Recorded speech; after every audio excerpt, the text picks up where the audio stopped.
Hey guys, welcome back to my channel. So I've owned this miter saw for about 10 years or so, and I've never put in a zero clearance insert in here. And I figured it's about time. A zero clearance insert will help eliminate any tear out on the bottom edge of your board as you're cutting. I don't know why I've never done this, but I think it's pretty crucial and it needs to happen today. So the first thing we need to do is to remove this old insert plate. And as you can see, it is in two halves and is not joined at the front or the back. So what we need to do is we need to put some two-face tape on here and use these pieces of scrap plywood and stick them together. And that's going to hold them together at the right spacing and the size that we're going to need. Now we just have to remove these 4 screws.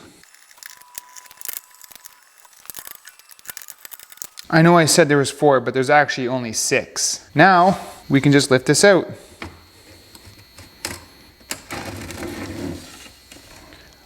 Wow, there is years and years and years of just junk and little cutoffs in here.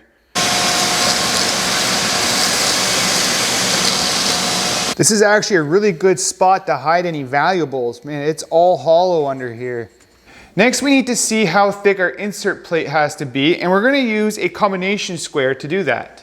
Now, if your saw is a Dewalt like mine, your insert plate is going to be about 3/8 of an inch thick. So now I'm going to go scrounge around my shop and see if I can find a piece of scrap wood that is 3/8 thick, that is about the width and the length that I need. All right, after a bunch of searching, I found some wood, and I think this is going to be pretty cool. So what I have here is a piece of maple. I don't know if you can see that in the camera, but it's curly maple. So that's gonna be pretty cool.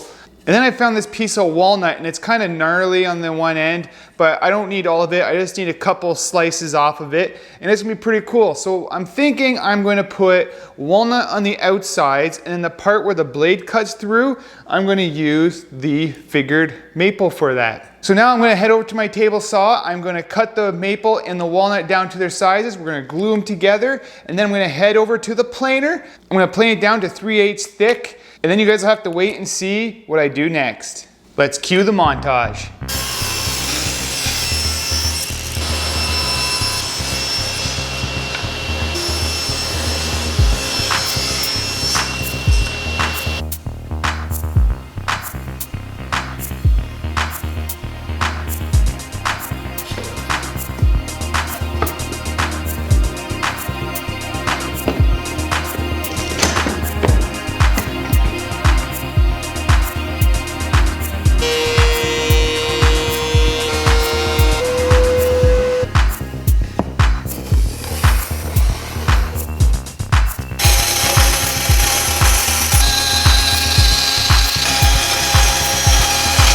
So I got the shape cut out, and it's a little bit thinner than what this insert plate is. And I did that on purpose because I figured I could shim it up to get it to the right height that I need so it's nice and flush. So what I'm gonna do is I'm gonna screw this old plate onto this new piece, and it's gonna do 2 things. It's gonna hold it in place as I use a flush trim bit in my router to router the edge, and also it's gonna give me the screw locations for when I need to put it back on. So 2 birds, 1 stone, they always say.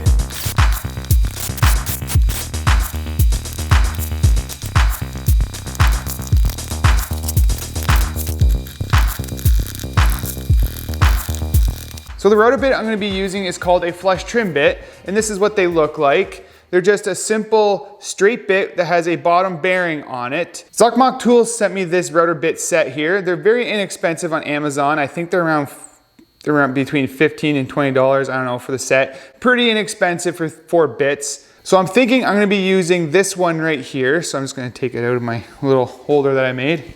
I'm just simply going to put it in my router, and I'm just going to follow my old insert plate. If you want to get this set of bits for yourself, I'll leave a link in the description. And yeah, they're very, very sharp out of the package, so be careful. I actually managed to nick my finger a little bit, and yeah, I'm okay. I went, I cried to my mom, and she kissed it better, so I'm fine now. Oh, and one thing to note here is my old insert plate, it's not connected at the top or the bottom.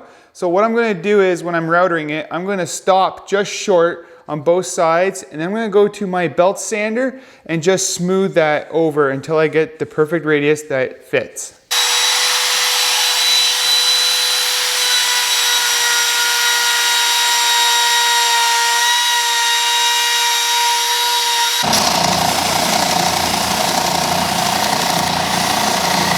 Next, we're gonna go to the drill press and we're gonna countersink a hole for those screws, and then we're gonna drill the hole all the way through after that.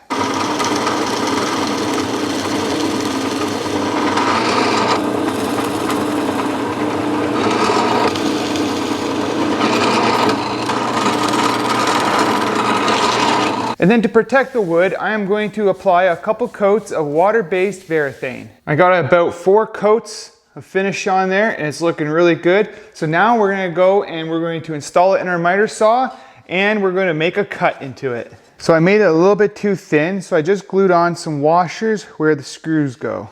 And that should make it the right height.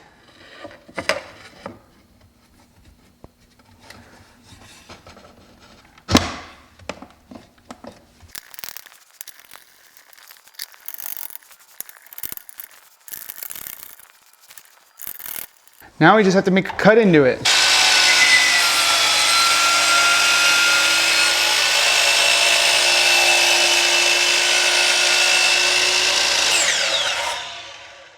I am really pleased with how that turned out. It was a super easy project to do.